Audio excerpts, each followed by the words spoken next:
The Danni Vee Show. We are here at episode 14 and things are going a little bit crazy in the background.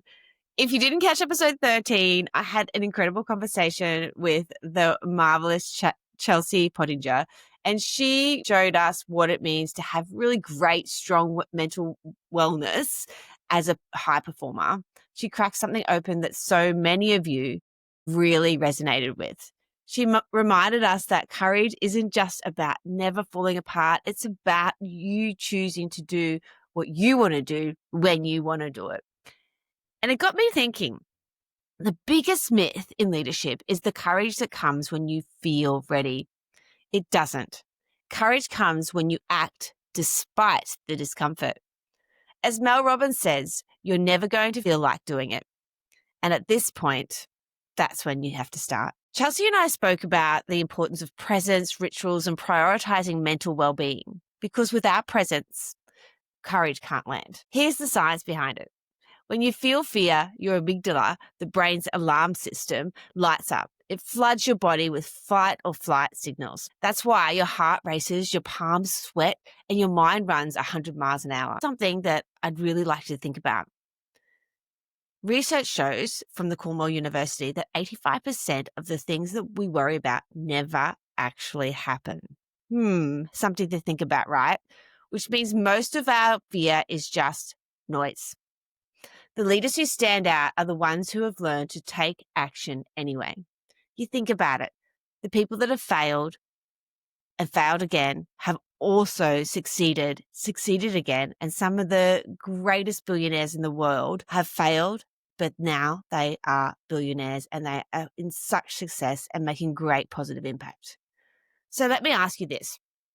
Are you leading with presence and courage, or are you still performing behind a mask? Here's where I want to get real with you. Too many leaders, business owners and entrepreneurs are waiting for confidence before they take action. I see it everywhere. I see it with my clients. I see it with people that inquire with me, but then they don't take the courage to take the next step. They wait, and it's keeping them stuck. Confidence doesn't come from that big leap. It's built after it. It's the byproduct of courage. Confidence is the byproduct of courage, not the prerequisite. Brené Brown puts it so beautifully, as she always does. Courage starts with showing up and letting ourselves be seen. And here's a stat that might really sting a little. Gallup research shows that only 1 in 10 people naturally have the talent to manage others. Yet, how many people do you know who have promoted into leadership without ever being taught how to lead? I actually had a conversation with a really large business owner yesterday just about this. And he was talking about how his leaders, they were really great at what they do.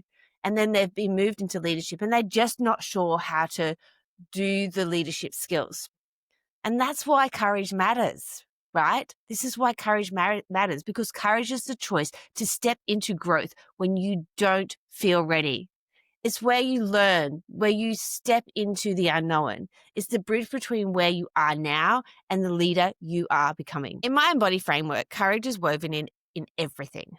In energy, because courage fuels the clarity you need. It fuels having a regulated nervous system. Mindset, because courage rewires belief patterns, moment by moment. Ownership, because courage means radical responsibility for how you show up. My favorite. And then when you think about the neuroscience of courage, let's go deeper into the brain science for a moment. So neuroplasticity tells us that what you repeat, you strengthen. So I'm going to say that again. What you repeat, you strengthen. So if you repeat negative mask-wearing behavior, that is what you're going to strengthen. So courage works just like a muscle, right? Every micro act of bravery builds the neural pathways that make the next act of courage easier. Here's one practical example. Anchoring. This is a really well-known NLP process. When you press your thumb and forefinger together while taking a deep breath, that's it. You're actually activating the meridian points that calm the nervous system. So that's all you have to do. This simple ritual can shift you out of fight or flight and back into presence, giving courage a chance to step forward. Here's another stat from the Harvard Business Review. Leaders who admit their mistakes increase trust in their teams by 64%. That's vulnerability in action, I believe. That's courage at work. Courage is a push. It's not a feeling. It is learning how to step into that next level, feel the fear, and do it anyway. So I guess you're thinking, how do I even start, Danni? How am I going to start building this courage muscle in everyday leadership as a business owner when I've got all of these extra add-ons as well? And now you're asking me to build courage. Well, the research from UCLA shows that simply labeling your fear decreases the amygdala activity. So saying I'm nervous and I'm afraid of failing actually lessens its power. And if you actually change it again and not make nervous who you are, so you're naming nervous as I'm nervous. If you shift and change that again to I feel nervous or I feel afraid of failing, it's not saying that's who you are, it's saying that's how you feel. So you're shifting that amygdala again. So let's shift the way that you're speaking to yourself so that you can actually start training your brain to know that you can step into the courage, you can feel that fear and do it anyway. So committing to one uncomfortable action each day. That could be like making a phone call, speaking up in a meeting, pitching an idea to somebody that you've been wanting to forever. It doesn't have to be huge, but it has to stretch you. So that's your challenge when you come away from this podcast today. What is that one thing that you're going to commit to do uncomfortable action every day? This is a really great presence ritual as well. I'm so passionate about really showing up as who you are, vulnerable, authentic. Let people know who you truly are. So before you walk into a room, I want you to take the time to take 3 deep breaths. It's a 90-second reset if you can, but 3 deep breaths to get you started. This grounds your nervous system and it helps you show up in courageous presence instead of reactive energy. It gives you the opportunity to respond with courage instead of reacting to outside external activity. These tiny acts matter more than you think. They change and shift the way that you show up, and they change and shift what your brain believes that you can do. So I'm going to go back to Brené Brown, and I want to leave you with this one final quote. You can choose courage or you can choose comfort, but you cannot choose both. So what are you choosing?